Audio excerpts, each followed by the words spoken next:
All right, ladies and gentlemen, welcome to the wardradio.com live stream.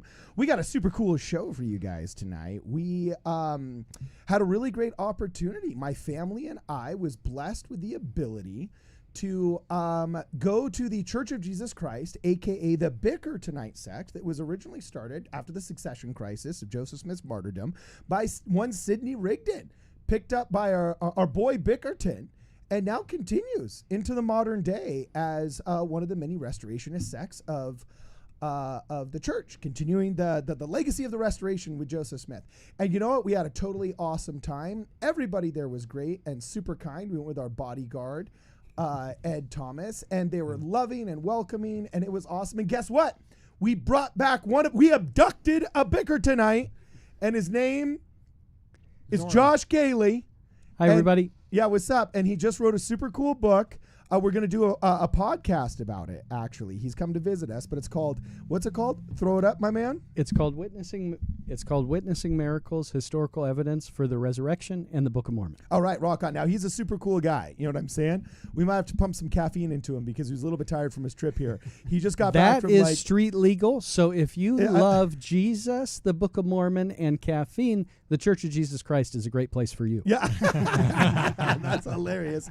And we're joined in the studio by none other than Brad Whitbeck, Sean Bailey, and Don Bradley, author of the Lost 116 Pages.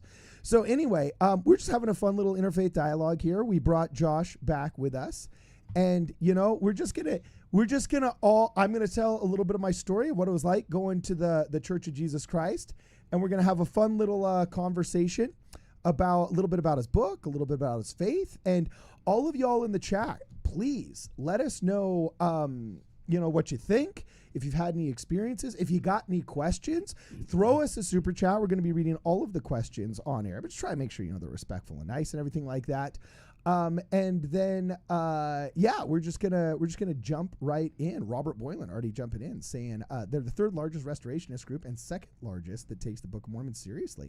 Awesome. Well, you're getting some proper shout out from Robert too. I always pull that out that we're the second largest that believe in its historicity. Well, so. Robert's running out of free readings because there's a lot of people that pay to be members of our chat that don't get that shout out. So that's your last freebie, Robert. That's your last freebie. That's all I can say. Anyway, shout out to Dean Schwenk. We got Snagger here. Jonah Barnes. Everybody's up and running. It's going to be a super fun chat. Make sure you guys hit us up with a super chat if you have any questions. But let's just dive right in. So I'm just going to tell you guys how it went and what our thoughts were. I can't remember who the minister was, but there was a minister of the Anglican Church that had a great dialogue with a member of church PR back in the 90s who talked about holy envy. How whenever you have these kind of fun little interfaith conversations that it's great to talk about things that you loved and allow room for holy envy. And let me tell you, I got some holy envy of my Bickertonite brothers here. And I'm going to tell you exactly what it was, and I know that Brittany backs me up on this one. And we're going to go down the list. The first one that just jumps right to my mind is everybody hugs everybody and loves everybody, and there's just kisses and smooches and all kinds of happy stuff going along. And I got to tell you, when you walk into one of the chapels, the architecture was beautiful. It was very simple, yet gorgeous. We were allowed to come early and meet with the leader of the congregation and started a little Sunday school, and it was so intimate and beautiful. How many people would you say are in that branch that I visited in Simi Valley? It's a small branch, so you're probably in the 20s, I would say, as a congregation. Does that sound right? Yeah, I would have only estimated maybe about 20 or 30 people. I understand that it used to be a much larger congregation, but similar to our church in California, where we've just been decimated by COVID and people moving out and so on and so forth. Their numbers have probably been halved, and I understand a lot of them moved to where you built a new facility in Arizona. Does that ring a bell? Yeah, there's larger congregations in Irvine, San Diego, and Modesto. So kind of up and down the coast, there's some larger groups. So there's probably 6 branches in California. Yeah. Well, what was so great that I loved about it is we showed up, and there was no, the Brighamite sect, as we're called, is the biggest one. Robust facilities, churches everywhere. But yeah, temples everywhere. But I gotta say, we get a little bit spoiled. Like, there were people that they were waiting for, and this was so beautiful. There were people that the pastor was waiting for. He kind of postponed for about 10 or 15 minutes the starting of the Sunday school, because he's like, yo, Alex isn't here yet. And they knew that Alex drives really far from Santa Barbara. Aww. And they knew that he was like dedicated. And so they're like, we're just going to keep having donuts and talking until Alex gets here, right? Yeah, Alex is in grad school. So And so, and this cat's driving a 2-hour drive from Santa Barbara. I can't get these mofos in my ward to quit complaining about remodeling our chapel and having to go an extra 5 minutes down the 5 freeway to the next spot. Meanwhile, Alex, this broseph, is coming from Santa Barbara to teach a lesson. And I'm like, man, that is so cool. And there was people coming up from San Diego. They were coming down from Santa Barbara. The radius here was just amazing. And I thought, early Christians must have been this way. Just like the flock is small, but we are mighty, and we're focusing on the small. And many people might get cynical about those small numbers. But this local congregation at least was converting that into a strength. They all knew each other's names, and the services were simple and beautiful, and we were invited to go in, and so it was great. I loved it. Am I properly representing the experience, Josh? Do I go wrong yet? No, you're not wrong. I mean, you could go to a conference where there's 450 people, and you're going to have the same experience where it's a family feel, where everybody feels really tight. So we're our congregations were probably about 75, 80 across the domestic, across the U.S., but we're a big family. If I come out west, I'm staying in somebody's home. If you come out east, you're going to stay in my home. There's a family feel to the church. There's an intimacy there that's really special. Rock on. Now, we got a super chat from Stephen Diamond. Stephen Diamond says, I invite everyone here to the Priesthood Restoration site. Love to have more people come and see it. My dad and I would love to take you. Don't forget the Temple Rocks. Hey. Oh, dude. We're doing it, man. That'd be sick. We are actually just talking before this started. I want to do a documentary called The Restoration of the Restoration, in which we travel across America and kind of get a meet up with a lot of the significant sites and meet up with the other sects of the Restorationist movement, and kind of just like, where are they now? Like in the 90s. You know what I'm saying? Where are they now? And just catch up with them all. So yeah, Stephen Diamond, we're going to have to put the Temple Rocks on that trip, right? So anyway, we're going to continue. I'm going to say some of the things that I loved, okay? Continuing in the vein of Holy Envy, I absolutely loved just how everybody just knew everybody. And there was tons of hugs and tons of kisses. Even the dudes, Dan kissed like 5 guys when I was there. And it reminded me of being in Argentina. It was so genuine. It was so tactile. I absolutely loved it. And another thing that I thought was so interesting was how back when I was a kid, we used to bear our testimonies by people getting up and standing individually where they were in the congregation. But that's kind of been lost. Oh, yeah, we do that. Yeah, in the standardization of the post-war growth of the church, I feel like, some things got corporatized a little bit. And now we all go up to the pulpit and talk, and it's this mini ceremonious thing, But, everybody just kind of stands up where they were. And because there wasn't a ton of people, that they could all just project with their voices, no microphone necessary. And there was just kind of like this raw beauty to it that I liked. And even our bodyguard, Ed, was just, he just jumped right in. And he just bore his testimony of Joseph Smith in the Book of Mormon as well. Nice. I thought that was great. That's cool. And I'll make this fast. There was so much to love. I'm just burning through this real quick. Y'all sing a ton. Like, we get away with 2 or 3 hymns, all right? But you guys, sung 20 or frickin' 30, all right? You go down to a Mexico conference, they are singing 2 hours before the service will start, and the singing just continues all day, and there's probably 30 guitars. So it's there's some really cool... music is just a part of our ministry. It's a part of our outreach of how God's used us, giving us songs and so many pieces. So well, and it was so awesome because, for example, church was supposed to start at 11:30, but some people were still putting stuff in the oven to heat up, and some people were a little bit late. And I talked to Paul, bless his heart, totally awesome guy, big giant yoked dude, And he's like, oh, yeah, I don't roll too strict on the time. And he's like, they can come in. And I could see why I wasn't worried about it, because as everybody came in, they'd sit down and everybody was just singing. There was a guitarist and a pianist. It wasn't anything like evangelically crazy.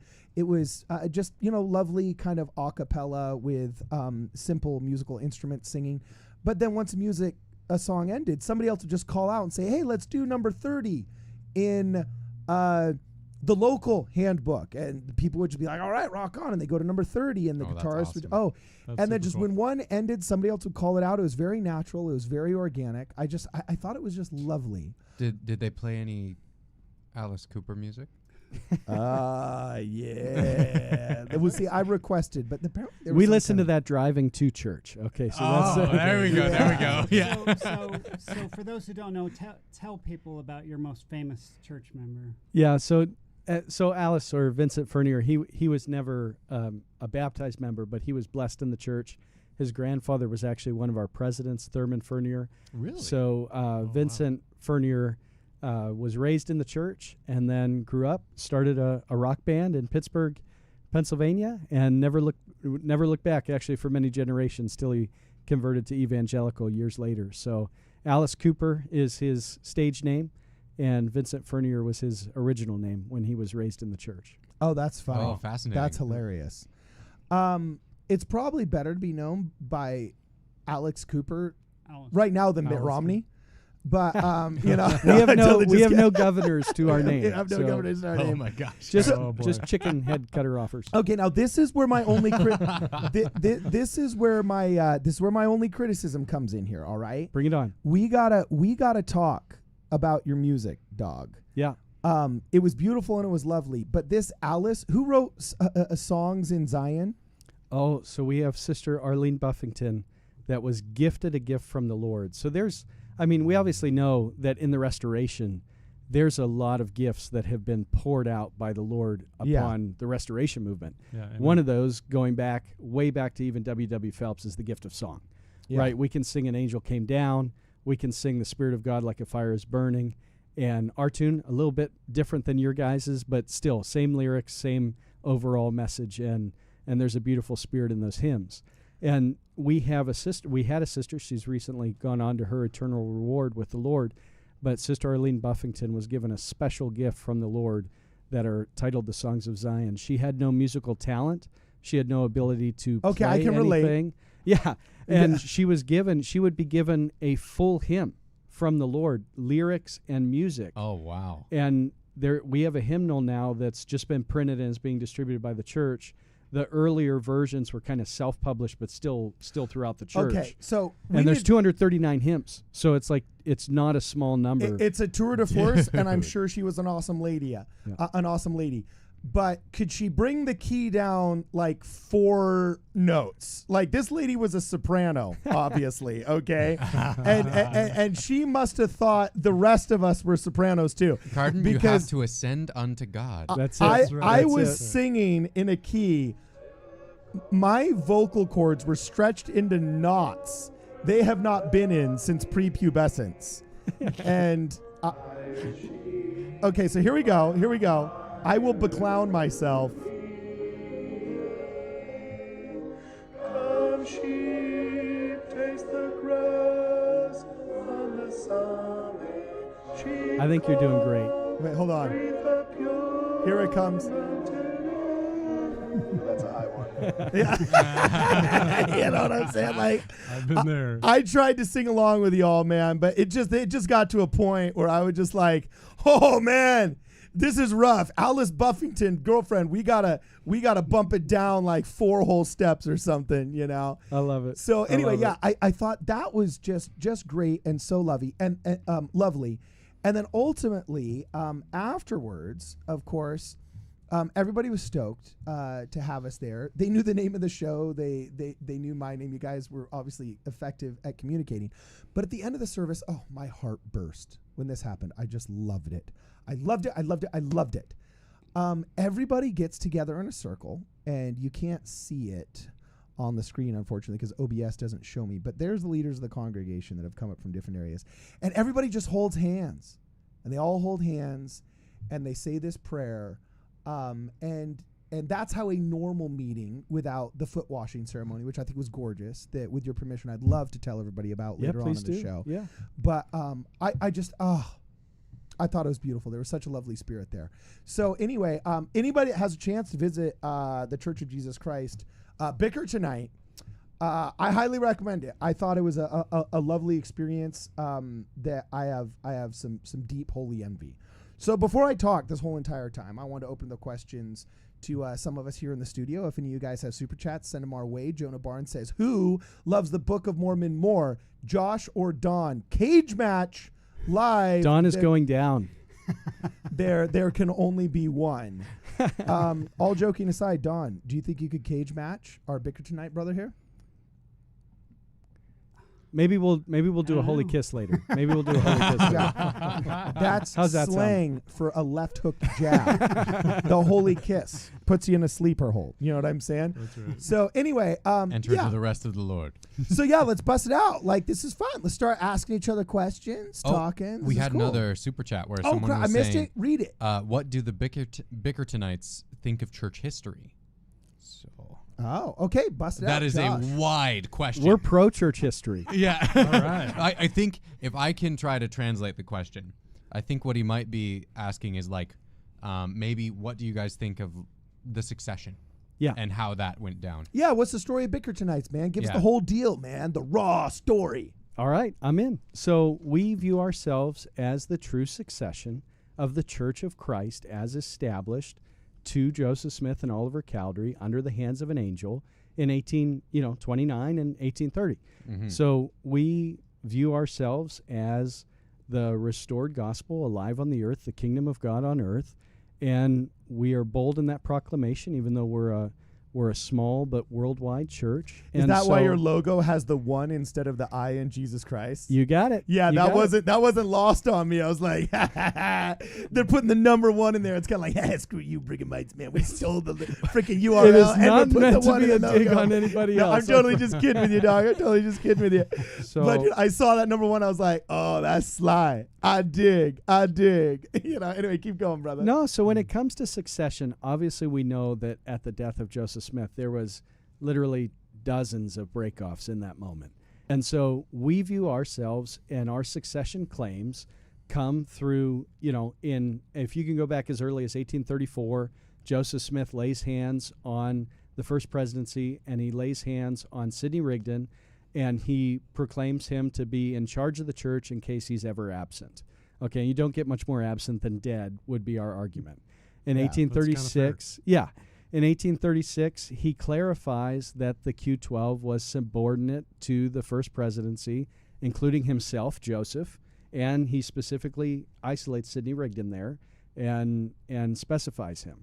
So Joseph says that in 1836. So when it comes to Joseph Smith's death, our argument, our claim would be that if the president would be shot tomorrow, okay, the vice president assumes the presidency, okay, Sure. assumes that office. That is true in most organizations around the It world. seems a natural. It natural seems thing, like yeah. a natural thing. It seems self-evident, okay? So in our eyes, it's very self-evident that when Joseph Smith died, that the only surviving member of the church presidency, who at that time the only surviving extant member of the church presidency was Sidney, should have been guardian and overseer of the church in that time. So we honor him for that office. And even though his health wasn't good at the time, and there's a lot of reasons why you can... Dude, that brother sacrificed for the restoration. he's Like, tarred and feathered alongside Joseph Smith and yeah, Kirtland. the Okay. brain And then damage dragged from the back, yeah. Unconscious, right? Yeah. Dragged Yeah, unconscious. just- So, oof. Luke style almost. So Yeah, it was brutal. pretty intense. So we may not, as a church, assume every belief that Sidney Rigdon had as our own, but we acknowledge the office he held at the time of Joseph's death. And I get also where the RLDS are coming from, because there's a lot of people that say, hey, well, the natural succession of, but like oftentimes prophets and seers and revelators were family affairs. Jesus was related to John the Baptist, and Hiram was related to Joseph, and so we believe that Joseph Smith Jr. should be the natural succession, and so on and so forth. In fact, one of my only real question marks for God, that I think all of us have like questions we'll ask, like my wife. She said many a time, she'll be like, did menstruation have to be every 4 weeks? You know what I'm saying? Like when she goes up there, she's like, I get that you had to give us some kind of travail in the wilderness, right? But like, let's talk about this one, I think one of mine would be, God is not an author of confusion. And so much of church history, you see how God really put things in place. Like we were just talking about the lost 116 pages, you know, he put the small plates so that when the lost 116 plates, when the lost 116 pages went missing, there was still the small plates left. You know, he's so good about just leaving breadcrumbs ahead of us as stepping stones, right? There really were no mechanisms in place for succession.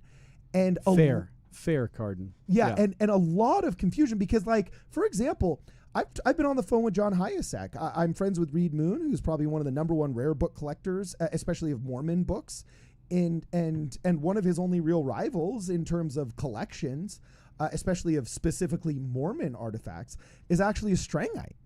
And, you know, that letter to James Strang saying, you are the president of this stake in Zion, when there's only one stake, like, kind of reasonably makes you think, okay, he's the guy.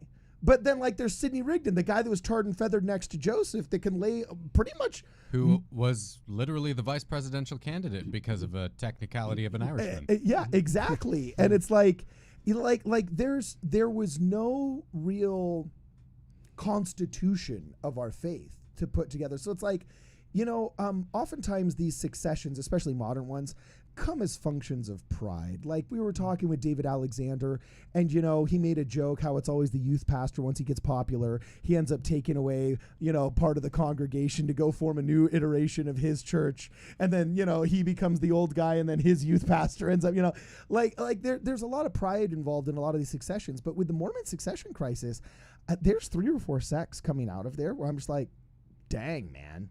I could see where Brigham Young was coming from the miraculous standpoint. There is no denying sociologically that people thought they saw the visage of Joseph Smith in that one conference, heard his voice, multiple people said it, right? Well, there's also no denying, as you say, as a, quote, Bickertonite, right, that the natural of order things is that it's frickin' Sidney Rigdon. He's the OG right next to Hiram, who was killed in Joseph Smith, right? Well, and I love you talking about the miraculous, Carden, because I would make the argument even today, like if we're looking to be the representatives and the ambassadors of Christ, all right, you are striving to be that in your life. I am striving to be that in my life.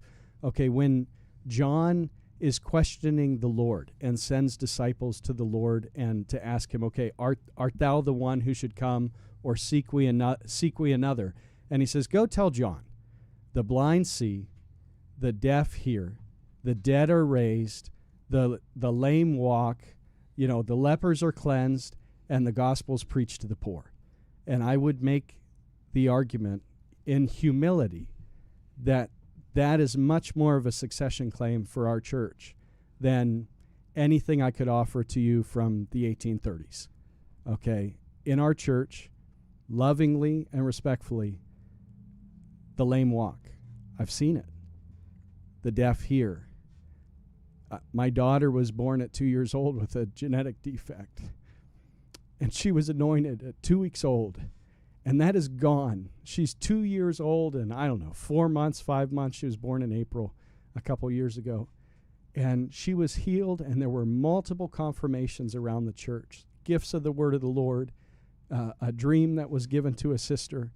And so I just personally testify that the gospel is alive. We go and we preach to the poor, and we try and bring the good news of Christ as restored in these the latter days throughout the world. That's our church's mission. And we focus on the house of Israel, but this is who we are and what we're all about. Yeah, dude, I got to tell you, man, like something I didn't mention earlier, and you guys, if you have a chance to experience this, Dawn, I have a feeling you dig this. Sean, you're going to dig this. Brad, you would love this. They say, hey, does anybody want to get anointed, right? And just some of these brothers and sisters get up there, and the elders of the church sit around, and they put their hands on their head. And I just remember just clear as day, Paul saying, like, you know, Lord, I've seen you heal sister so-and-so before. We're asking you to heal her again. She's struggling with this back pain, and, you know, it's come back. Will you do what you've done before? We know you can.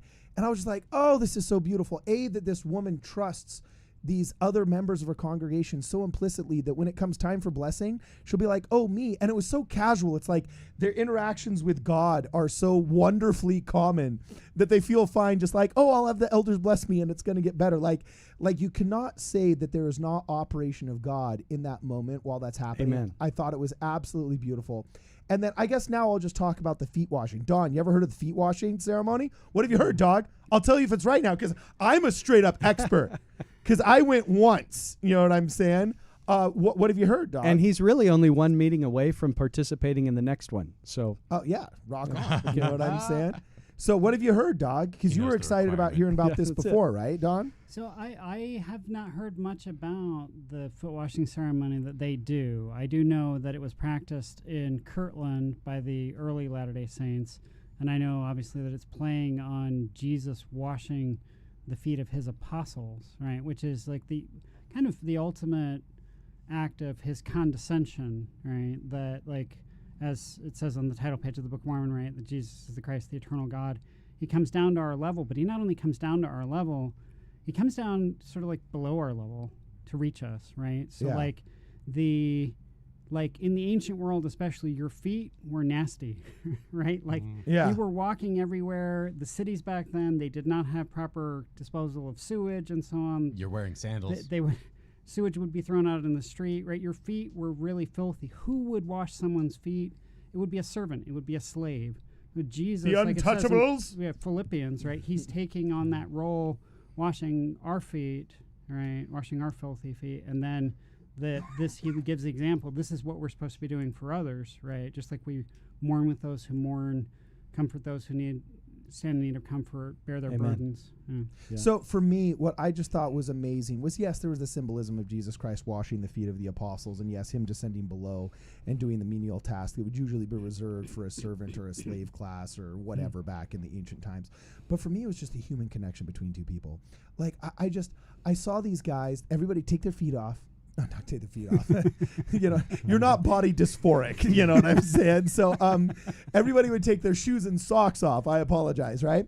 And then get down, and then the elders did it first, and they would kneel with this beautiful little basin. They had these big giant ladles, and I hope the water was warm. That was the only thing I was wondering. I was like, do they use the warm water? You know our hot water tank went out like the last feet washing service I had at my branch, and we still did it, man, and it was freezing. So okay, that's funny. So what happened was they get this little basin that you could put your feet in, and then one of the elders would sit down, and again it just goes back to the whole, like, we are small but we are mighty, and the deep personal connection that each one of these people had. This elder would sit down and, just knowing the person by name, you know, just said, I couldn't hear them all. They're doing it all at once, so kind of the prayers get a little bit loud. You know what I'm saying? I couldn't tell everything that was going on. But I did focus on this couple ahead of me because they invited me to go up. I believe it was Dan McNamara was the guy in charge of the congregation at the time with Paul. But I go up there, and he just kneels down, and they put this little towel over his shoulder, and he's just cupping the water as he puts it over this person's feet, and he's saying, you know, hey, we know this brother is studying, and he's trying to, you know, achieve his secular doctorate. Please bless him in this endeavor, and, you know, we know that, and we just, when Christ talks about mourning when those that mourn and bearing each other's burdens, this guy's kneeling before him, talking about the burdens he's aware that he's bearing, and trying to bless him. And then it was so intimate and beautiful that, like, they're both starting to cry as they're just talking about, you know, him just getting through that week and that month with the struggles with his mom or with his school or with his whatever. And then in that little 5-minute prayer, they're just so deeply connected. And then he gets up and they switch around, and now the guy that was getting washed does the washing. And I just thought, what just, if not just largely symbolic, what a beautiful, it was one of the most intensely beautiful human connections I had seen in a really, really long time. That is at the root of, and this is kind of odd because people complain about it all the time. But do you know where I think in our church we're supposed to get that kind of level of humility, but we've kind of complained our way out of it? Cleaning the chapel. If you think about it, all of us have to volunteer and clean the chapel. Oh, that's a problem that exists across the Restoration. Yeah, well, No, but in our faith, though we could afford it, we don't hire professional cleaning staff outside of that, which really does need to get done professionally. We're supposed to go in alphabetical order, and all of us come on a certain Saturday once a month to come and clean the chapel. And, you're scrubbing each other's grossness out of the toilets, and, you're descending to that gross job like washing of feet was, But all of us kind of try and skirt it and get out of it for X, Y, or Z reason. But in reality, there's a beauty to it that I've always seen where I've thought no, this shows that we have to serve each other on a deeper fundamental level, doing those gross things so that we really understand a little bit what Christ went through and develop a human connection. So anyway, I thought it was beautiful. When we speak of holy envy, I just loved it and I thought it was beautiful. So Cardin, did you see in response to the ordained women movement when it first came out several years ago? Yeah, what? There were some guys who did this website with videos titled Ordained Janitors, where their goal was they were trying to piggyback on the ordained women movement to get the church to actually hire janitors so they wouldn't have to volunteer. Oh, shut up.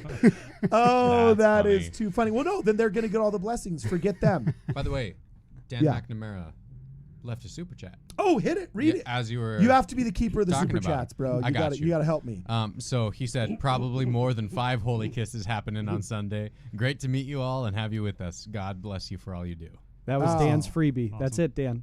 Yeah, no, he no, paid. he super he chatted. paid. He that. paid. Oh. Yeah. Yeah, he super chatted. You know Wow. what I'm saying? There we So, All right, keep talking, Dan. yeah. So anyway, yeah, dude, I thought it was great. I thought it was cool. You know what I'm saying?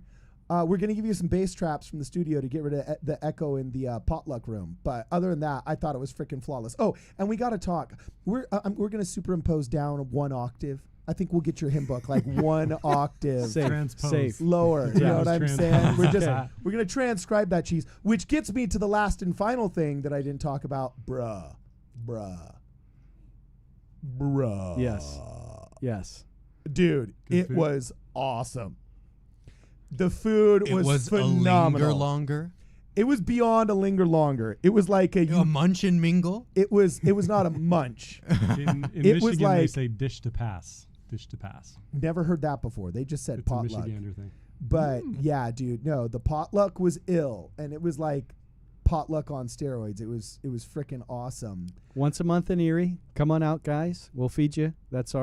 We do the first Sunday of the month. That's our meal, and we'll take care of you. Oh, So, nice. Cool. Yep. What do you Yeah. what do you call it? What do you call it when you have? We do a potluck. We do well. It's called We've potluck. done potluck. Sometimes we cater it. Sometimes we just say everybody, hey, bring chili this week. It's the anti-fast Sunday. Oh yeah, that's not a fasting and prayer Sunday. That we'll do that Saturday to get you real ready for the potluck. There you go. Yeah. There you go. Empty the tank. Dude, that's funny. Danny Gray, welcome to the chat. You're excused for being late. Now, hit so I had a question. Yes. That I think would be a fascinating one to go through, just because we've chatted a little bit, and it seems like you're very knowledgeable about church history.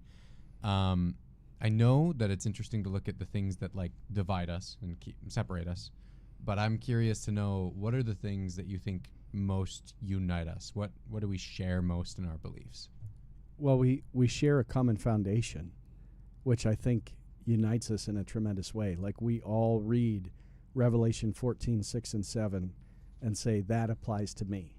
So I think that's really special. And we share a foundation through the Book of Mormon that is powerful because we're both united around 239 chapters of additional scripture. And I think that's pretty special. Yeah. Very special. And the sure. the concept of an apostasy and a need for the Lord to bring something back to the earth, and the fact that he has accomplished that and is, in our church, we're pursuing that a certain direction, you're pursuing that a certain direction, but there's definitely some common core foundations where when we start looking at the church in New York Yeah. in 1830, Yeah.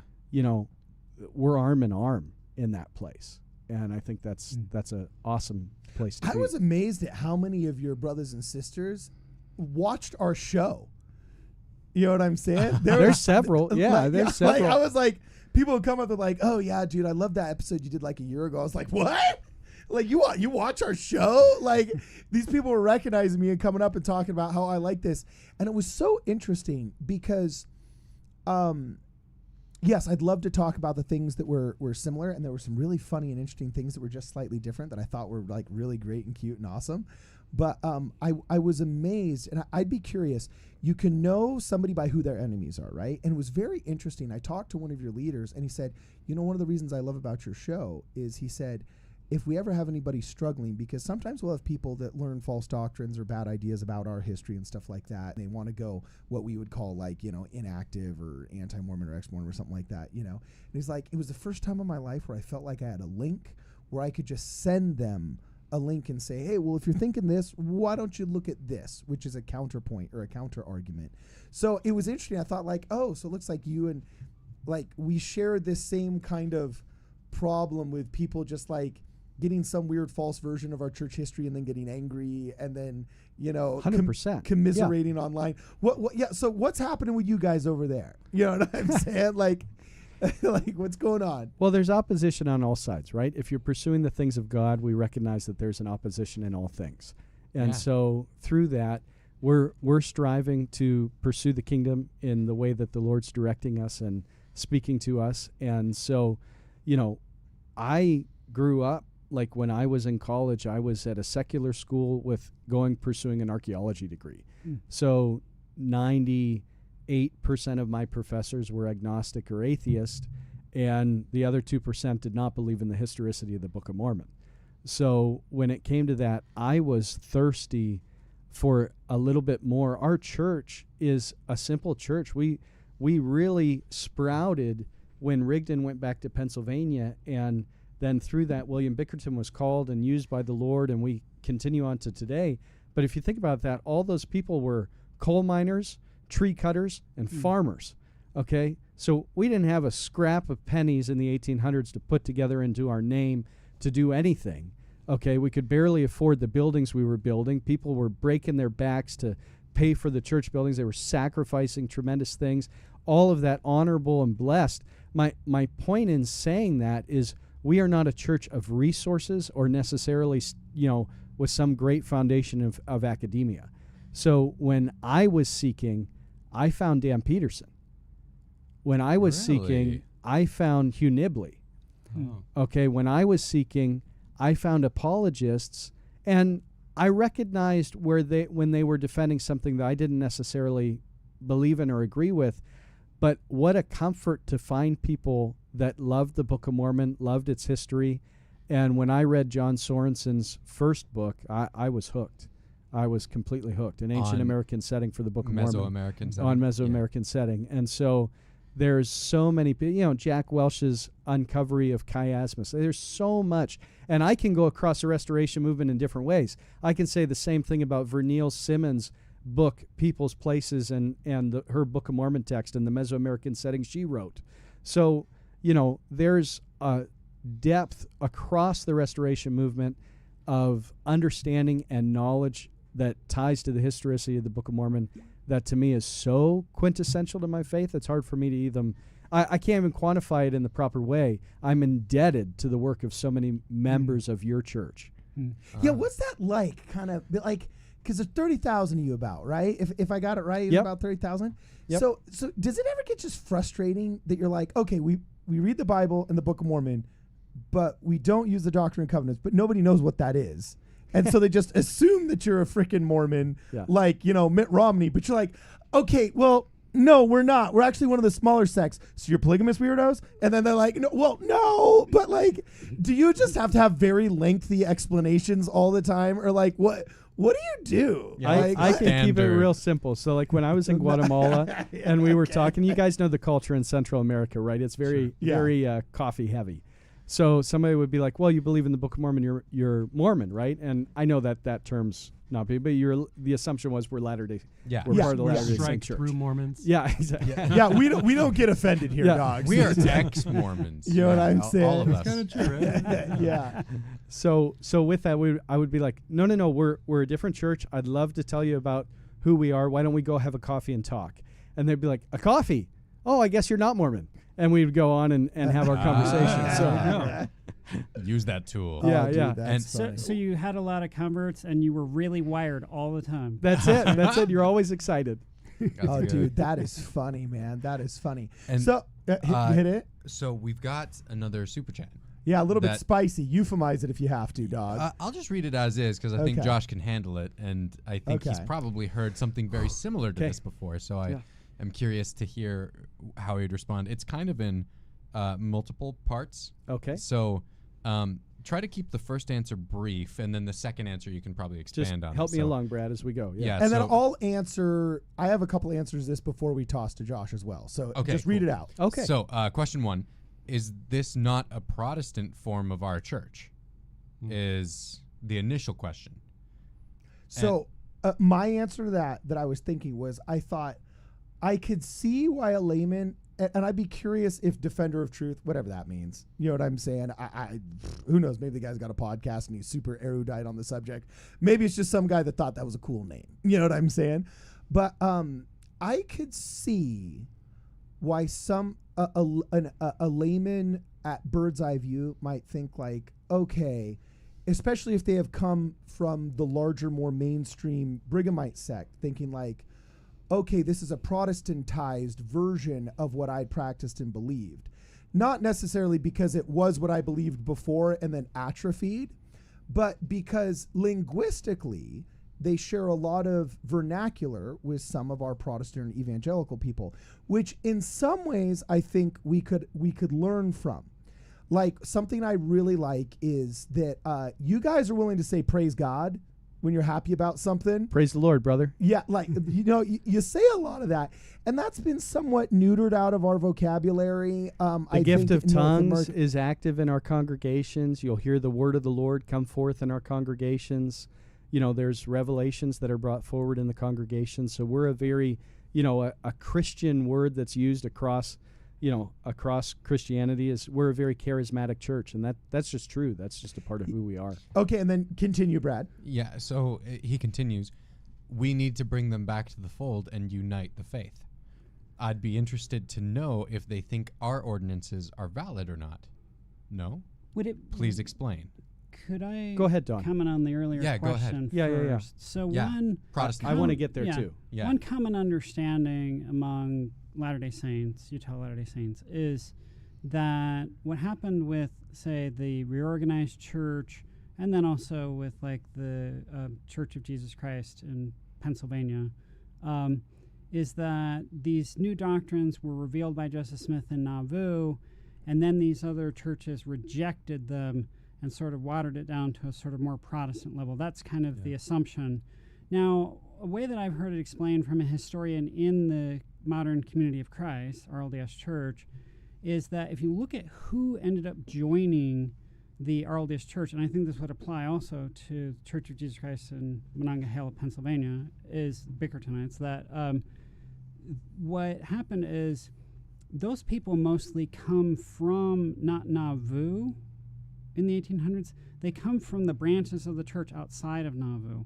So it's not that these people rejected teachings that they were taught in Nauvoo. They were mostly never in Nauvoo. And so they weren't rejecting the Nauvoo teachings. They were just going with the version of the Restoration they had been taught the whole time in their branches Oh, in, fascinating. you know, Pennsylvania and Ohio and other places. Yeah, I think it's easy for us to assume, like, with our modern communication systems, hey, everyone was totally on the same page. They didn't have to, like, we don't have to travel for 2 and 3 days to go and visit a different place and tell them, hey, this is the most up-to-date thing. Yeah. So that's a really good point, Don, that I think is very, very easy to forget. Yeah, and so my only response to this question, because I really do like that people ask questions, like, frankly, right, is, dude, this is my rubric, bro. Like, everybody that I've met from these different restoration movements, I've had, like, zero qualms with, because this brother, friggin' Josh, when I called him up, he was hefting a bag of corn up the side of a mountain in Guatemala in one of his missions that he was doing to, like, a family that hadn't eaten for a while. All Hadn't right? eaten in 3 days. Yeah, hadn't eaten in 3 days. And Cardin called me, and I said, well, I'll talk to you, but hang on a sec. You know, You know I what got to I'm get this saying? bag into this house. So it's like the reason why, like, these cats are off the hook with me when it comes to, like, any kind of disputations about specific doctrines or historicity of whatever movements and stuff is that while we got the Mike Wingers of this world trying to compare the girls' camps that they go to with DVD players and air conditioning to missions, I got this mofo hefting bags of corn to people that haven't eaten. And I know that I was knee deep in the freaking sewage of Buenos Aires, unstopping the black water that was getting the rainwater cistern. You know what I'm saying? And the gross and difficult jobs where you descend into that feet washing category. You know what I'm saying? As long as your faith puts you there, I think you are so advanced and so better off standing before God that it's just like, I'm Nathan the Wise on this one. You know what I'm saying? I'm just Nathan the Wise on this one. God can figure it out later. Sure, we could talk about the logical conclusions of succession, and sure, we could talk about the finer details of the doctrine and stuff like that.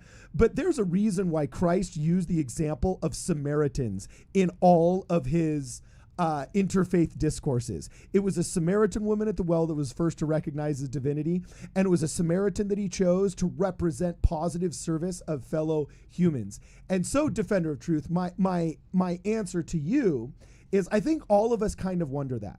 I think everybody within the Restorationist movement, everybody within Christianity, if you're Catholic, you're looking over at the Mormons famously, as the Archbishop said to Hugh Nibley, that you don't understand the strength of your position. It's either you or it's us.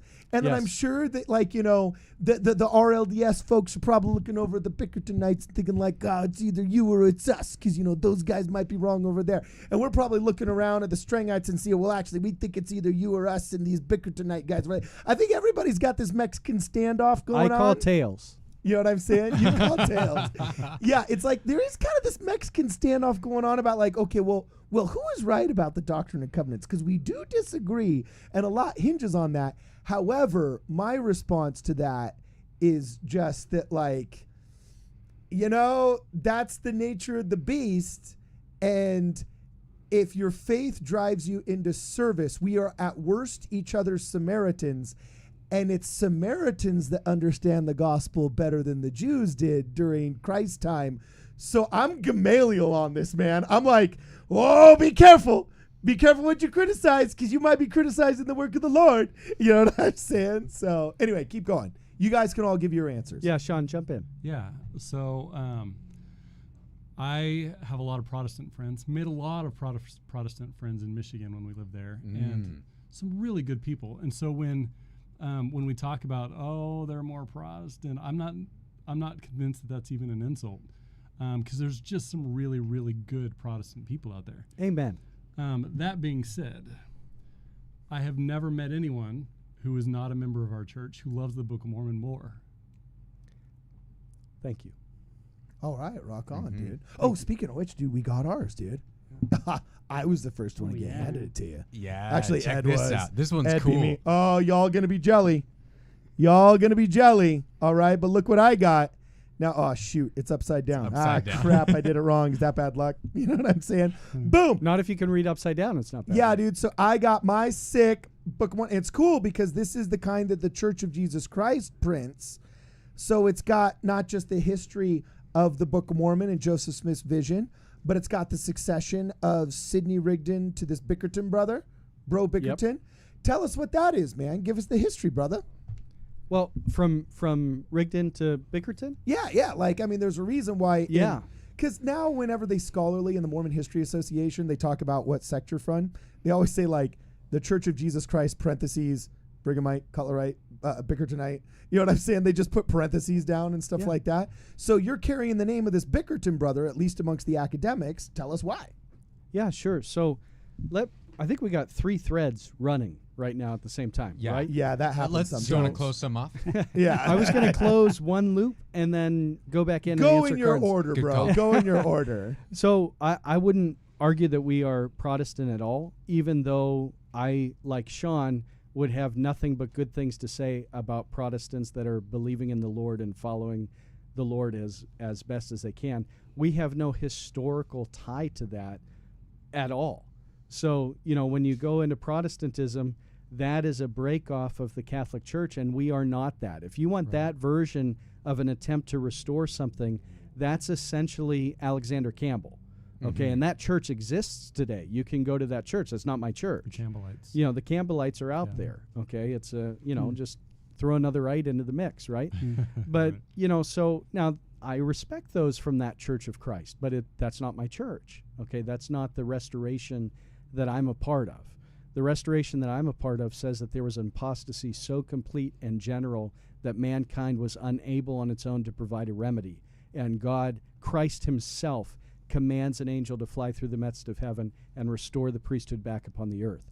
So I'm bold in the restoration. So while my church might match the New Testament church in the fact that we do feet washing, in the fact that we have a common cup, in the fact that the healings and the gifts are alive, in the fact that I would argue that we are the New Testament church restored, and I'm bold in those claims and unapologetic in who I believe we are, that does not believe, because I'm connecting myself to the Church of Acts, doesn't necessarily mean that what stemmed from Acts on is something that I necessarily inherently have to agree with or consider myself a part of.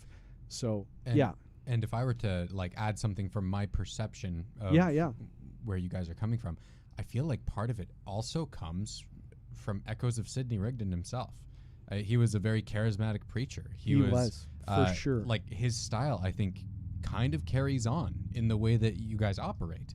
And so, it's not from Protestantism that is coming from, even though Sidney Rigdon himself was a Protestant preacher at the time. So why aren't you all called Rigdonites? Well, some people call us that. I mean, Oh, for real? we get called a lot of things by a lot of people. For us, Why we're not the Cooperites? Alice Yeah. Cooperites. Let's just go to the Cooperite thing. That's cool. He's not even baptized, but I'd call myself Cooperite. That's just cool, especially around Halloween when everybody tries to remix his music. And Magic Mountain by my house, one of the closer amusement parks next to Beverly Hills, they just straight up have Alice Cooper's Halloween and stuff. So you guys should send missionaries there to be passing out flyers. Why is this so cool? Let's do this. Okay, rock on. So, and then to the second part that was in that question, Yeah. like you guys, we believe in sole authority. Okay, so you guys would not necessarily acknowledge as a official, church position my baptism per se. I would need to be baptized to become a member of the Latter-day Saint Church. And the same is true vice versa. We believe in sole authority. So that's a short, simple answer to the second part of that question. Again, I think if you're a Restoration church, sole authority makes sense for it to be your position. And one day, one of us is going to get the plates, and the Lord's going to make this a two-church world. Then we will know. And when that happens, we're going to all hopefully find ourselves together with the Lord. And I have a pretty good feeling the Lord's going to do it in a miraculous way, and we're going to all be astounded at what he does, and I'm pretty excited for that. So, and like you're saying, that is our position too. Exactly. So it's not as though you guys are the Lord's going to make something horse. incredible happen, and your guys' position is sole authority. Yeah, exactly. Mine just happens to be the same on the other side of the fence, so to speak. I mean, that's why there was the break-off in the first place, right? It was over this sole authority. So that's going to be the same among pretty much all of these break-offs, I believe. Majority. Yeah. Majority. Yeah. Dude, plus, man, we all got to fight this wokeism monster so much worse than anything else that's interdenominational. I'm like, whatevs, dude. There are such bigger fish to fry out here, bro, Seth.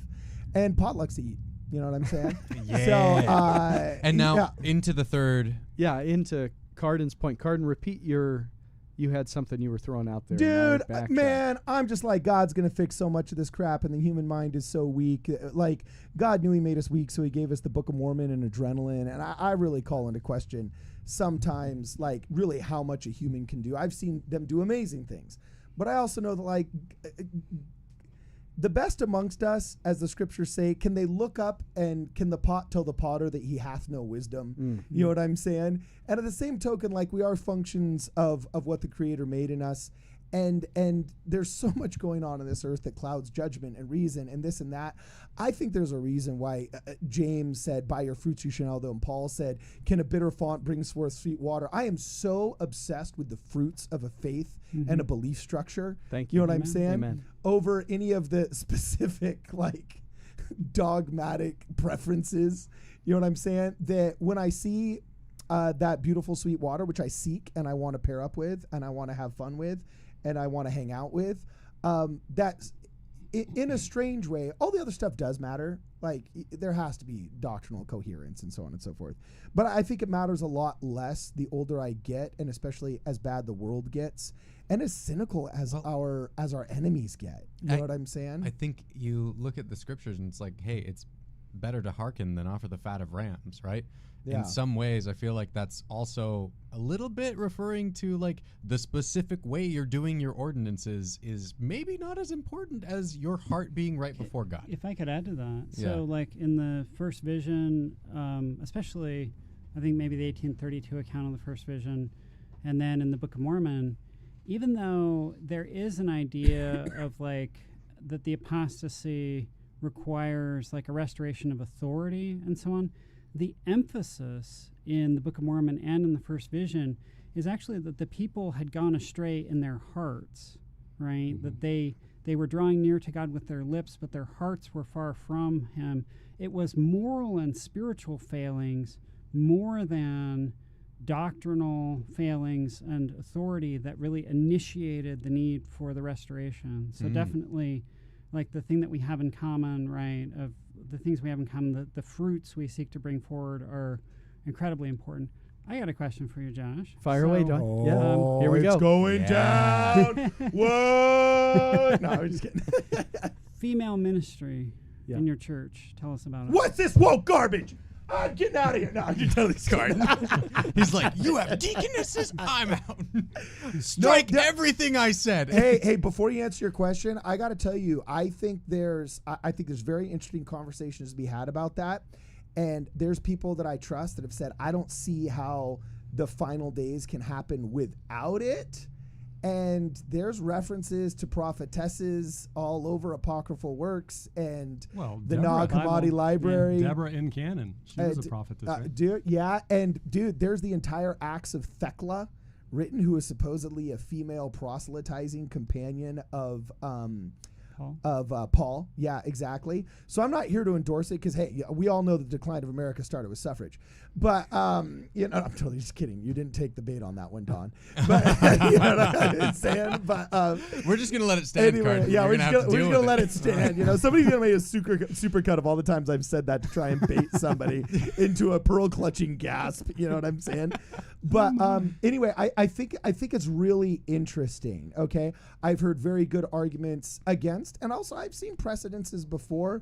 So much so, as long as it's not done with this like really like woke lens of equity or whatever, I'm like, okay, I get where they're coming from. So yes, explain yourself, my friend. Well, sisters play obviously a massive role in our church as they do in your guys' church. Okay, Of course, so yeah. they're an integral part of everything we do in every work. You know, in the majority of our congregations, there's probably a majority female in the congregation. That's just true in our church across continents. That's true in our church. And we have a church that has a hymnal with 239 hymns given from the Lord to a sister. So sisters in our church are able to receive revelation, and the Lord can give gifts just like he did in the Old Testament to sisters that were used by God as prophetess. I mean, there's ample examples in the scripture of women taking major roles and doing amazing things, and for that I thank God. Now, are women ordained ministers in our church? No. Is that ever going to happen? Not in the Church of Jesus Christ. It's not. Okay. Is there a ordained office within our church of deacon? And the reason for that is we just don't find it in the Book of Mormon at all. There's no evidence for that in the Book of Mormon. Or the Bible, for that Yeah, I would argue for the Bible. I mean, Junia would be the only, we talked about Junia last night, would be the only possible example, but I would just argue she was an eyewitness at the tomb. You know, so I'm sorry. I got distracted on this chat really fast. I had to moderate somebody really fast. You said Junia, so what didn't show up in the Book of Mormon? No, so there's no women ordained into any minister role in the Book of Mormon. Okay. So you know, for us, there's no scriptural precedent. So for us to receive new revelation, a new revelation would have to be founded upon the Bible and Book of Mormon as scripture also. So Right. it would not come out that if there was a revelation given to the church, it wouldn't pass if it didn't have a foundation within the Bible or Book of Mormon. And since we don't see women ordained into the ministry in the Book of Mormon, it wouldn't happen as a revelation or something new in our church. Now, I say all that not to offend anybody, because sisters are so active in our church, and we use them in so many different ways. And there is an ordained office in our church for women that matches the New Testament church in Romans chapter 16. So in Romans chapter 16, verse 1, Phoebe is commended by Paul. She was having meetings in her house, because a lot of the times in that day, right, even when Paul was persecuting the church, he's literally going into the homes and ransacking the homes in Acts 8, right? That's what's happening. And 2 of the 5 oldest archaeological meeting houses found dating back to the 2nd century AD were commissioned by wealthy females. There you go. The building thereof. It's like 40% of Christian chapels like had some serious female patronage. That was the word I was looking for. And like you had said as well in your book about it's the PET, the proximity. Oh yeah. The one of the unlikely testimonies is the women to the tomb. Is the women witnesses of the tomb. Yeah. Back then, like in ancient Israel, like even what we would call forensically now, or in a court of law, female testimony was considered lesser than male testimony. So to say that Mary and Martha were the first to see the empty tomb of the risen Christ is kind of like shaky ground. Whereas there's an actual academic term for that. Don, what is it again? The criterion of embarrassment. Yeah, the criterion of embarrassment. Such an awesome name. Yeah, Right. seriously. I just read a book Would called dictate that actually proves more the case of the resurrection by using what would be considered a culturally embarrassing reference over otherwise using a male reference, right? So, yeah, that's cool, man. I dig. Yeah, so in Romans 16, verse 1, it said, Paul commends Phoebe, and he calls her the way it's translated in King James is a servant unto the church. But that word is actually diakoneo in the Greek, and it's the same word that's used to describe the deacons in Acts 6. So it's the same office that she's holding. And so we have ordained deacons and deaconesses in our church based on that scripture. So I got a question. Now, first off, before the question, we're going to read the super chat by Carolyn Wright Gaines Music. And also, we only got, we're already into overtime here, but this is going so fun. We'll go another 15, 20 minutes if we have to. I'm sure Josh is up to it, and I'm sure that Don Bradley's got a couple of other burning questions, Yeah. But if not a little bit on maybe the 116 pages stuff. Yeah, exactly. Yeah. So And some apocalypse stuff with Sean. Yeah, that's what I'm talking about. We got a lot to get in here. If you have any questions, make sure you super chat us, because we don't know how long we're going to be here. You know what I'm saying? If you got any questions for Josh, make sure you send us some questions, and we'll read them out loud on screen. Speaking of which, read Carolyn Wright Gaines Music super chat, Brad. So, Carolyn Wright Gaines Music Carolyn says, Wright Gaines Music! thank you for the great content. Love your channel, guys. It's good to see you all. Thank you for being here. Oh, That's just heartwarming. Nice. Thanks, That's Gehly. just awesome. Thank you, Nice. Carolyn. yeah, she's awesome. So here's my question, bro. You said, for example, though, okay, well, without reference to female leadership in the Book of Mormon, okay, and without continuing revelation in regards to that, it's not something we're going to do. Well, what is your mechanism for that continuing revelation? Because obviously for us, Oh, that's fun. Yeah. it's a big fat prophet and the Q15 and the hierarchy that we're famous for now. You know what I'm saying? Sure. What would your mechanism for a revelatory change in your faith be? So our structure, this may help some people learn a little bit about our church. Our structure overall is we believe Jesus is the foundation and the head of our church. And we build off of that with a quorum of 12 apostles, 70 evangelists. I'm blessed, called of the Lord to be an evangelist unto him, to proclaim his gospel throughout the world. And that's our quorum of 70, okay, from Luke chapter 10. And then we have elders or ministers, pastors, teachers, and then deacons and deaconesses. So that's the ordained officers of the church. And to Cardin's question overall, what was the... Like, what would your mechanism for... for revelation. Change? I'm sorry.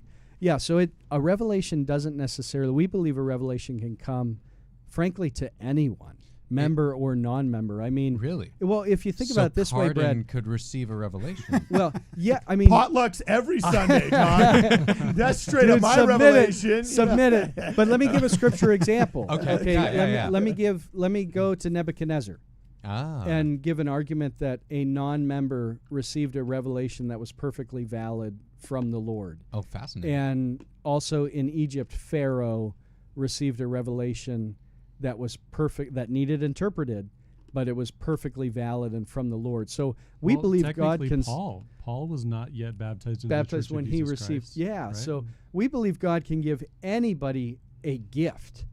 He can speak to anybody he chooses, and that's not my decision.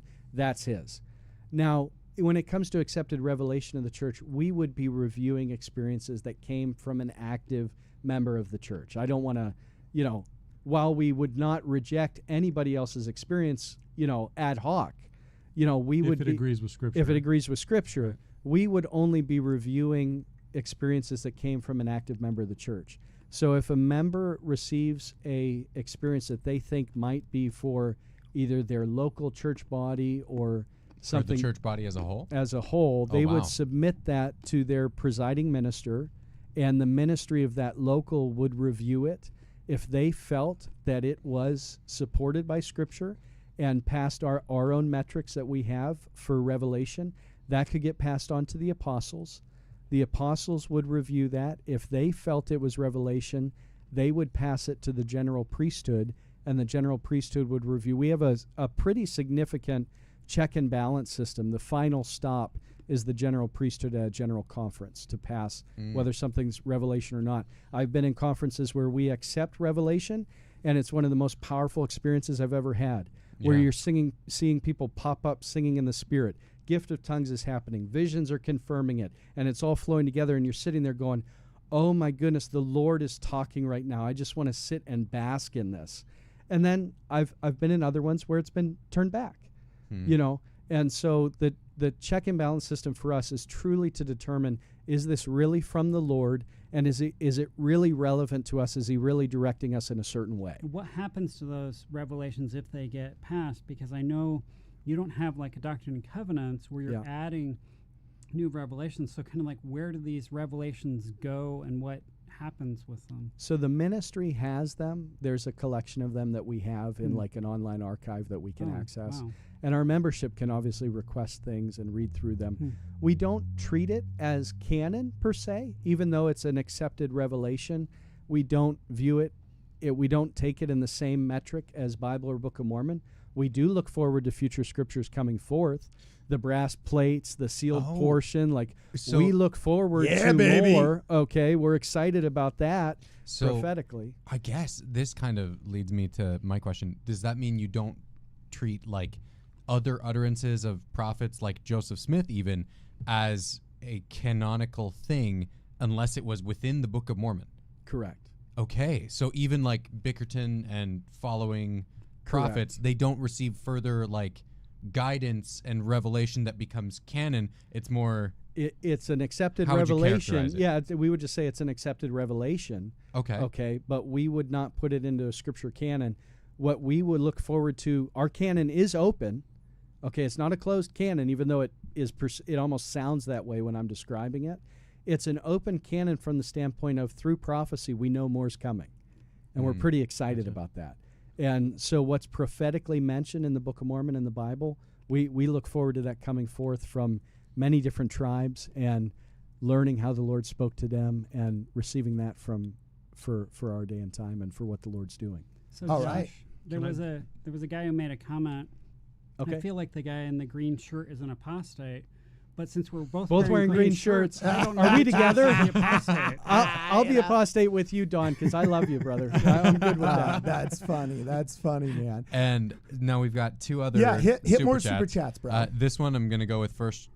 Josh, I totally respect your different beliefs. I just need you to know if you accept Spencer W. Kimball. I need to know if you accept Spencer W. Kimball as your Yoda muse, as we all should. That's from Danny Gray.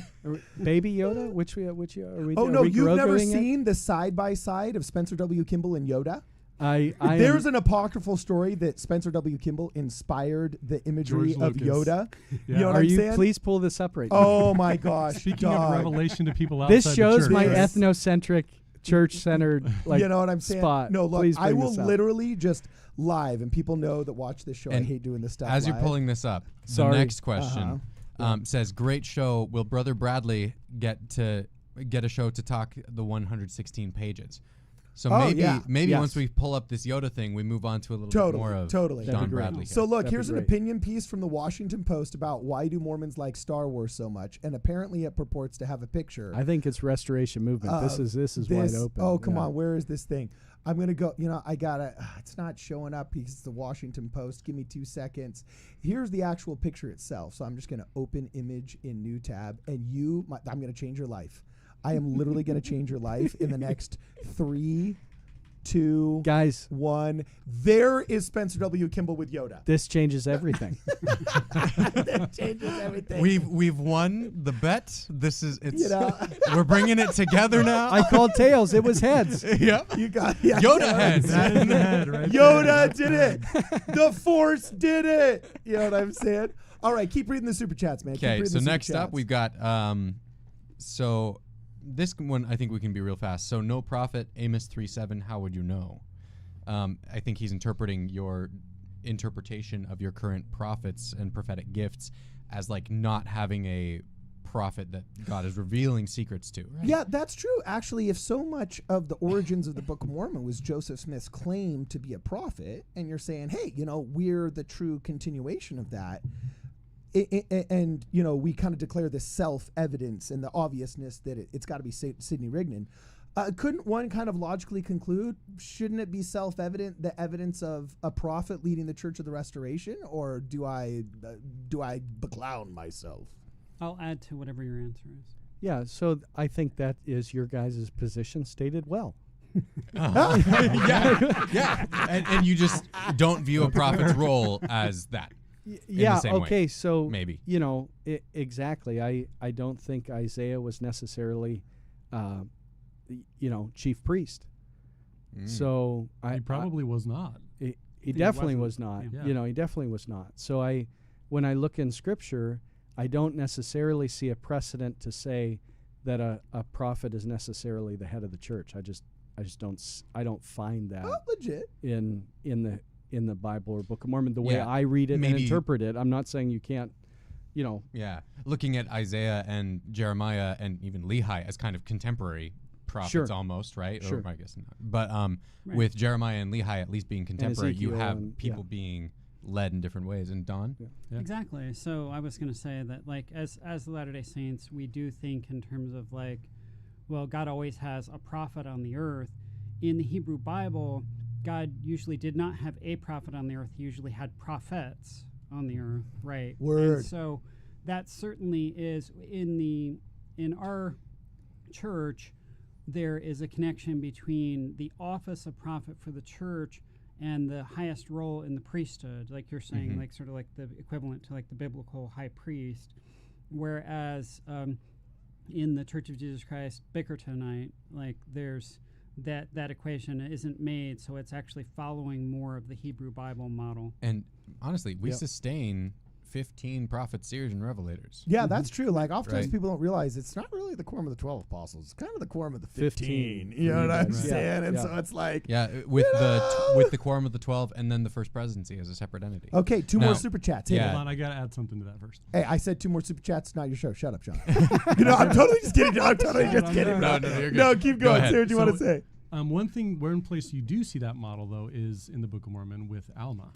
Alma both is an the exception to prophet that. and Sure. the head of the church. Sure. And then later Helaman, Nephi, Yeah. the Nephi after that, With the right? prophet being the head of the church. From the point Occasionally of- head of the army.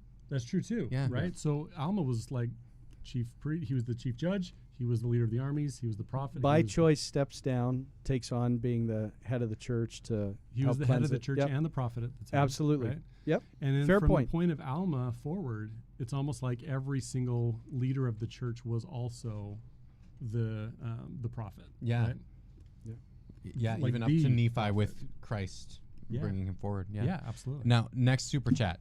Carden, Okay, what's up? you come every Sunday and we will have a potluck for you. Oh, who Oh, said sweet. that? Boom. That was Who said that? I know Paul's all my Vince. Is Paul on? Oh, Yeah. that's Paul. Yeah, What's up, Paul? Vincic. Paul, he's yoked. He's yoked, and he. I had told you it's the matching- Bickertonite bump. It was coming tonight. And Dude, then- he had matching rubber duck cufflinks with a rubber duck tie. It was actually pretty cool Oh. looking. It sounds like Oh, nice. totally No, it sounds fun. cheesy and corny, but actually looked pretty That sounds cool. No, You know what I'm and then saying? this one should be pretty quick, and then we can transition. Okay, hit it. But we've got Jonah Barnes asking, how do listeners join the ward? Become a member? Lots are asking. Oh yeah, dude. Hey, become a member. It's super simple. You can join the YouTube channel, or you can just contribute to us through Venmo, and we recognize these names. We give you a shout out wherever we can. But yeah, if you want to become a member and you actually get to show your name in green, you get this cool little icon. So we recognize when you guys make comments, you get some priority here and stuff like that. We see Rex Good in the chat, Snagrit, Danny Gray. Some familiar faces like Carolyn Wright's getting music. It's actually a really fun way to contribute to the show. So yeah, this is awesome. I've got a question about that last 116 pages right here from Brian Bacon. Did we already read that one? Great show. Will Brother Bradley get a show to talk about the 116 pages? Yeah, so That now one we I move got into right. it. Yeah. Oh, okay, cool. Yeah. Hit it. Is that we're moving into it now? Yeah. Okay, awesome. So talk about 116 pages, and better be interesting because we only got 3 more minutes. No, I'm just kidding. I'm just kidding with you. Condense it. Keep going. We man. have Keep going. 116 as minutes. Many know, we have 116 minutes. I wrote a book, the last 116 pages, reconstructing the Book of Mormon's missing stories. So this is the first half of the book, is the history of the lost pages. So this is what we can know about their translation, their coming forth, their theft, who was involved in the theft potentially based on the sources that we have. And then second part of the book is about what we can reconstruct from the actual lost pages using the clues that are in the Book of Mormon text we have, and then the sources like Joseph Smith Sr., Martin Harris's brother Emer Harris, and others who tell us something about what was in those pages. So we actually can know a surprising amount. So when I first started writing the book, I was thinking that I had about 100 pages of material, and so I wanted to stretch it and make the book 116 pages long. Yeah. But Nice. it ended up growing to about 300 pages. And ironically, total coincidence here, okay? But one of the things that I argue in the book is that the lost manuscript was longer, even though I used the term 116 pages, lost 116 pages, because that's the term we all know. That's that the more the manuscript colloquial. was actually longer than that, and I argue it was probably about 300 pages. 300 Oh. 300 pages of what? What's it called again? The paper? Fool's cap paper? Yeah, fool's Oh, cap yeah. paper, Gotcha. which sounds like a cool punk band or like some kind of, quartet from the 60s. The Fool's Cap Quartet, but that's Fool's awesome, Cap man. Okay, keep going. So are you saying that the length that if you put it into the Book of Mormon as it is, that it would have been 300 pages? Is that what you're saying?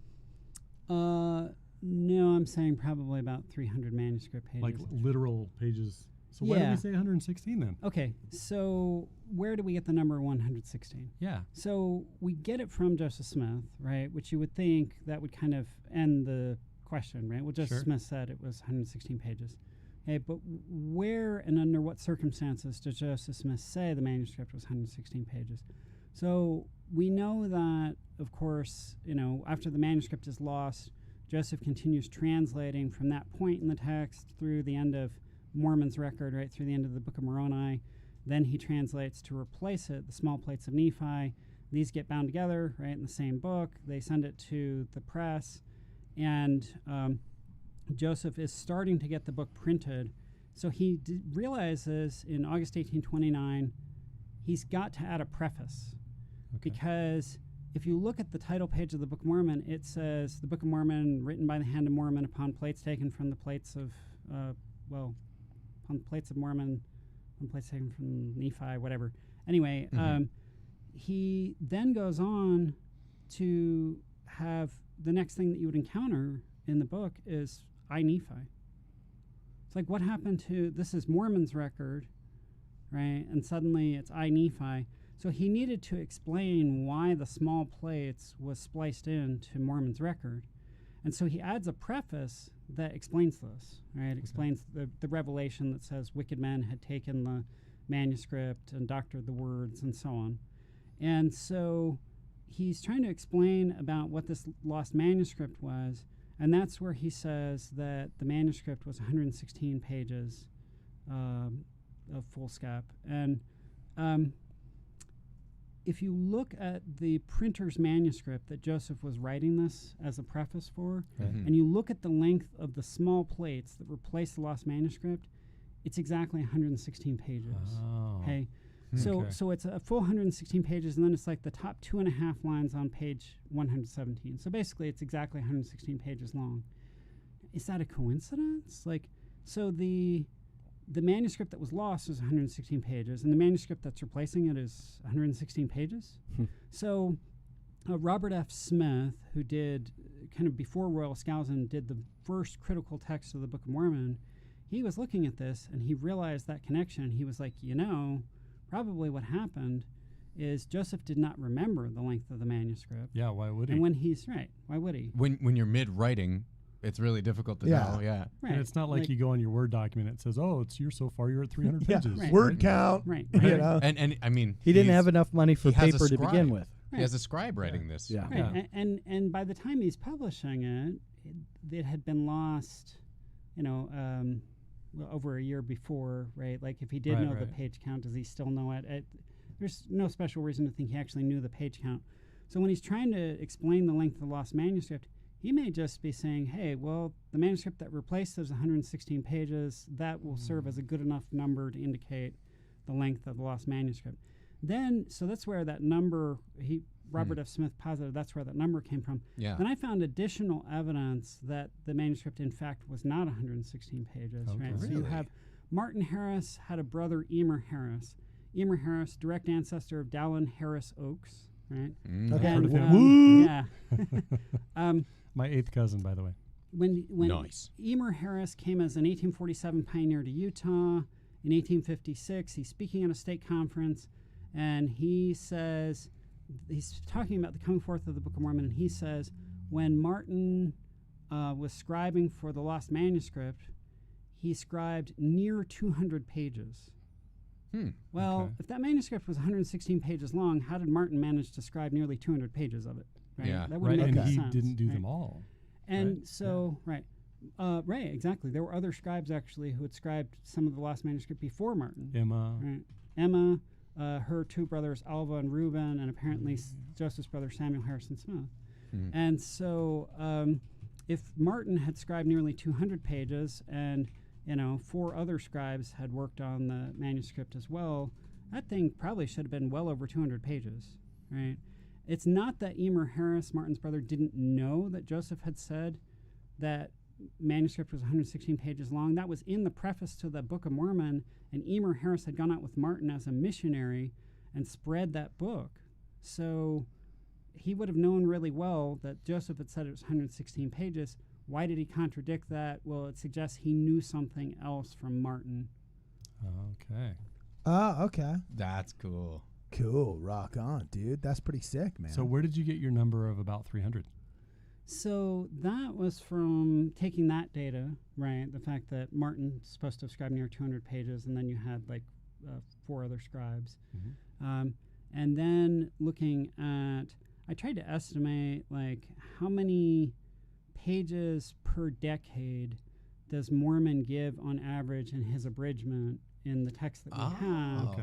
And then look at, well, how many, if he gave about the same coverage in the lost pages, so we're actually missing half of Mormon's abridgment. Mormon's abridgment is replaced by small plates. Small plates cover 450 years. Mormon's abridgment total goes from 600 BC to 320 AD, and then he starts telling his own life story, right? That's about 900 years. So we're missing basically the first half of Mormon's abridgment. It should be a lot longer than 116 manuscript pages based on the length of the second half of his abridgment that we have. Okay, cool, Okay, sick. cool. So we actually have some really interesting questions coming in here. Jonah Barnes asked a very interesting and functional question. He said, hey, do you ever use our church's Book of Mormon and New Testament movies in your church instruction? Yes. Yeah, that's cool. Really? I hope Great. so. Dude, Oh, yeah. Awesome. Yeah, sweet. yeah. Because That's I've awesome. sent him to a couple, like the one where Jesus Christ is speaking to Nicodemus, and it's that one really long shot that just comes in slowly, and it's a 4-minute monologue. And the guy that plays Jesus Christ says, when Nicodemus asks, "How can a man be born again? Must he crawl into his mother's womb?" And he's like, "Well, just as the wind listeth, you do not see it, but you feel it." Like, that is one of, like, cinematically, that is one of the best, most stirring and moving and inspirational videos ever shot. I sent it to all my evangelical buddies, and like some of them wouldn't even bring it to their pastors because they're like, the Mormon church made this. I was like, bro, it's a direct quote from the King James Version, and it's freaking epic. Like, use this. Your congregation needs this, man. That's an awesome clip. It really is. Yeah, That's it's an pretty amazing rad. one. My family, my household, we went through the whole series of the Book of Mormon clips that were up on YouTube as they were working their way through. Really? Yeah, The The we last loved ones it. aren't as Yeah, it was good. great. The last ones aren't as good. Well- But the New Testament ones were kicking it. Just that the new Nephi, he's good.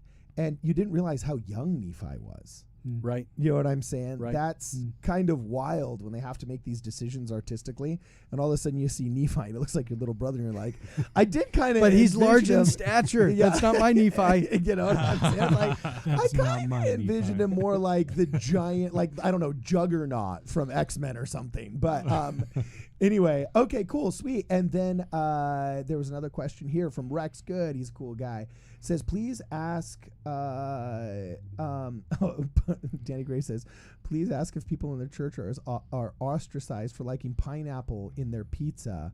I'm looking for people to accept me more. So pineapple on your pizza, is that I a can't no? help. I can't help. you can't help. You just think it's weird. That's hilarious. Oh, here's a question that might be good for both Sean and Josh. Yeah, hit it. When's the second coming? Someone asked in the chat. Oh, Sean has no want- opinion on this. Do you want me to tee you up on that one? yeah.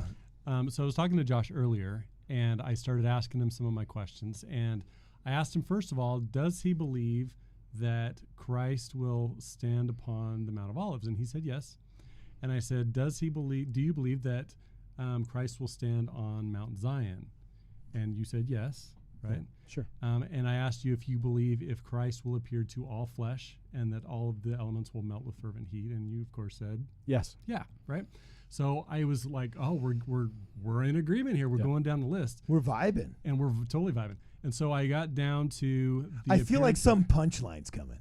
You know what I'm saying? Like How some can kind you of tell? I was like, hey, what's going on here? Let me tee You this know? up. Yeah, That's how he just- starts. Yeah. So, all right, I'll let you knock it out of the park here. No, so no, then no, we you're get good. down to Adam on Diamond. Yeah. And you guys do not believe that the Doctrine and Covenants is canon. You do have the Book of Commandments, but you don't necessarily believe that that's canon, right? And so we learn about the whole entire doctrine of Adam on Diamond and Christ appearing in Adam on Diamond from the Doctrine and Covenants. Right. And there's obviously references to it in the book of Daniel and elsewhere, and the book of Revelation, but not necessarily clear enough without the Doctrine and Covenants to say, oh, yeah. It needs a third party to make the circle Exactly. complete. Yeah. Yeah. Yeah. And so I asked you if you believed in Adam on Diamond, and you said no. Correct. So we have this idea that there will be many appearances of Christ. And so one of the things that actually surprised me was when I asked you if you believed if the first vision was a second coming appearance. Yeah. Oh.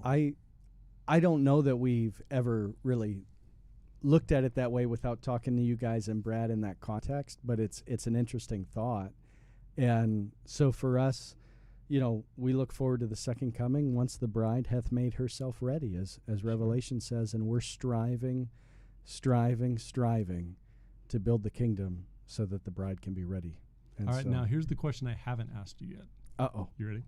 Oh. Do I you don't know. believe that the appearance of Christ in the Kirtland Temple is a fulfillment of the prophecy of Malachi, where the Lord will suddenly come to his temple? Yeah, that would not be our belief. Okay. Interesting. Okay. Who was there? Who was there again? That was in front of Joseph Smith and who? And Oliver, Oliver right? Cowdery. Oliver in the back Yeah, room. Oh, Yeah. okay, cool. Bummer. Maybe if Sidney Rigdon would have been there, we could have added something. You know what I'm saying? Like, maybe we could have added something. I'm pretty big on Oliver. I'm a big Oliver fan. So, Okay, yeah. cool. And, rock and, on. and what were you saying, Doug? Someone in the chat mentioned that I should gift you a copy of my book on the last 116 pages. Were they a member? But they, if they're not a member, I don't care what they I say. don't know. No, I'm But just when kidding. when I walked in here yesterday, when Josh walked in, I guess, the first thing he said was, "Hi, Don."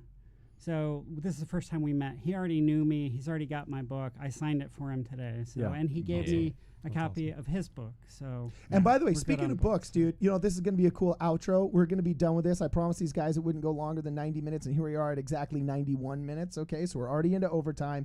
If you have any last burning questions, throw us into a super chat. As we're doing the outro, I'm going to talk about something that's really cool that I love about the Church of Jesus Christ with the #1 logo. You know what I'm saying? Something that I love about this super cool leather-bound Book of Mormon that you gave us. You do all your own printing in Pennsylvania, right? We do our own printing. We do it in various places. Yeah. Okay, cool. Okay. Well, it's lovely. It's super cool, reminiscent of, just the classic, awesome Bible. But what's great is, and so interesting, is outside of my mission in Argentina, where we use the Reina Valera, which is the kind of the Spanish King James version, shall we say, all right? It's a red letter Book of Mormon. And those that are unfamiliar with what a red letter Book of Mormon is, Josh, can you describe it to our audience? I can do this real easily. Open up to 3rd Nephi. Open up to 3rd Nephi. Okay, hold on. Is that after? No, I'm just kidding. I was just totally kidding. Okay, so I'm hearing 3rd Nephi. It's Boom. before 5th Nephi. Boom. Flip a couple pages. Flip a couple pages. Start getting where the Lord is talking. I saw a question in the chat. Do we believe the Lord appeared? There's red on the first page, though. You can see. Yeah, see how there's oh my gosh, I got to do a better job, and I'm hitting my own hitting my own microphone. Now you're disappearing. I'm hitting my own microphone. Okay, there we go. Boom. That red lettering. So the words of Christ are in red in our edition of the Book of Mormon. That's awesome. I love that.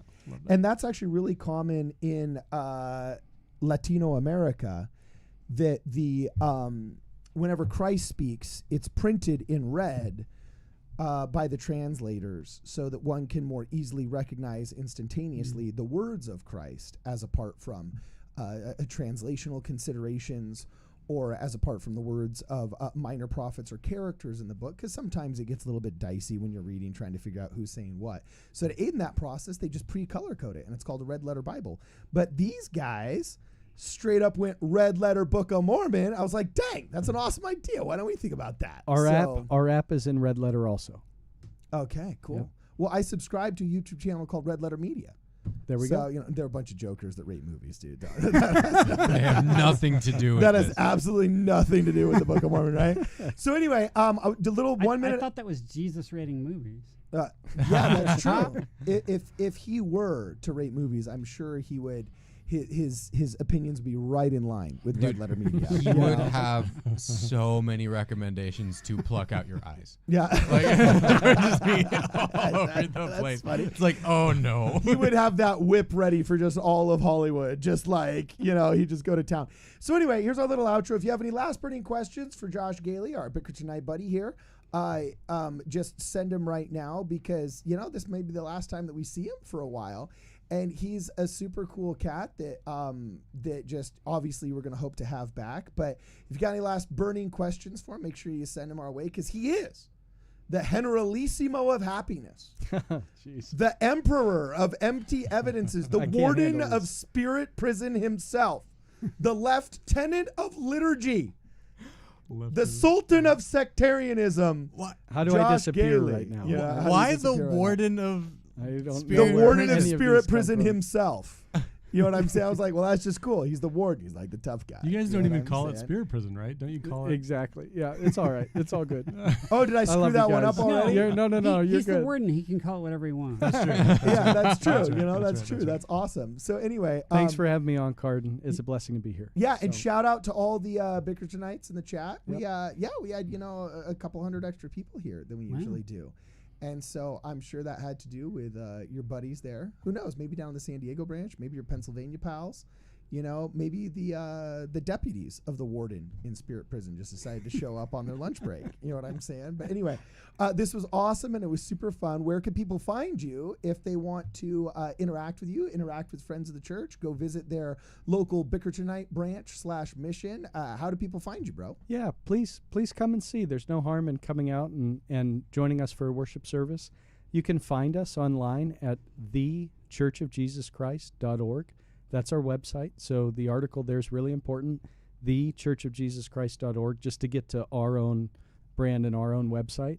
And if somebody's interested in Who the book, snaked Church of Jesus Christ? Was that another sect or was that us? there was another restoration group that had it for a while, and I don't know whether it was purchased or whether it was dropped and you guys grabbed it. But either way, you got it now. So Oh, there's some Wow. BYU intern whose job was just to press refresh Right. every day. You know what I'm saying? And he's like, I got it. Somebody get the credit card. Somebody get the It's credit like a card. Jacob and Esau situation what I'm over there. saying? so we're just 3 letters away from each other. That's it. Nice. Okay, awesome, great. Well, this has been awesome, guys. If you haven't had a chance yet, go buy Don Bradley's book. Put it up there, Don. It's The Lost, 116 pages. Never has there been a more influential book that I have devoured since Richard Bushman's Rough Stone Rolling. Josh, throw up your book so everybody can see it. This, ironically, has showed up in a lot of top 10 lists, Josh. I'm going to blow smoke up your butt for 1 second. Thank know you. what I'm saying? Yep. Is I actually saw your book on a couple of top 10 books written by Mormons. You know what I'm saying? And I was like, oh, gosh, maybe I got to start returning this Josh Gehly guy's calls. You know what I'm saying? And I was shocked. It was a #1 new release on Amazon, and I'm nobody. I was really surprised. It was cool. Dude, That's that's awesome. awesome. Yeah. That was That's cool. really And cool. then also Sean, Brad, throw up your books. I'm the only book author here right now. But here's, what is it called? Chronological signs of the second coming of Christ. All right, rock on. And Brad, you got it, dude. Are you sure? What's your Dragon positive? Lance, Fighter, Keep? All these guys writing like actual religious books, and I'm Yeah. up here with this. Dragon Slayer. You know, what is it? What is it, dog? This is Dragon Thief Yeah. that I co-wrote with my wife. And what's your Just pen under name, the dog? pen What's your name pen name? Blake and Raven Pen. Okay, that's either a really cool pen name or else it sounds like a porn star name, I'll be honest. Honestly, no, I'm just kidding. no. You would be surprised. We almost did Drake and Raven Pen. Oh. Drake Pen, an erotica writer, a very prolific one. Ooh. And we were like, okay, we need to avoid that. Mormonism's Swing very and a own. miss. So we kept the B and R of our names with Blake and Raven Pen. Mormonism's very own Chuck Tingle. Oh, this is freaking hilarious, man. No. We avoided it. But yeah, I did want to say, just pumping your guys' books. The Lost 116 pages is awesome. The historical evidence for the resurrection in the Book of Mormon, like Josh's book is so fascinating and cool. The premise of it being you have all of the evidence that you're looking for with the resurrection. You have that mirrored in the restoration. And you can see all of the patterns of evidence that you would look for to say, hey, the resurrection did happen. We have that available for the restoration as well. Thanks, Brad. It's awesome. Thank you. Yeah.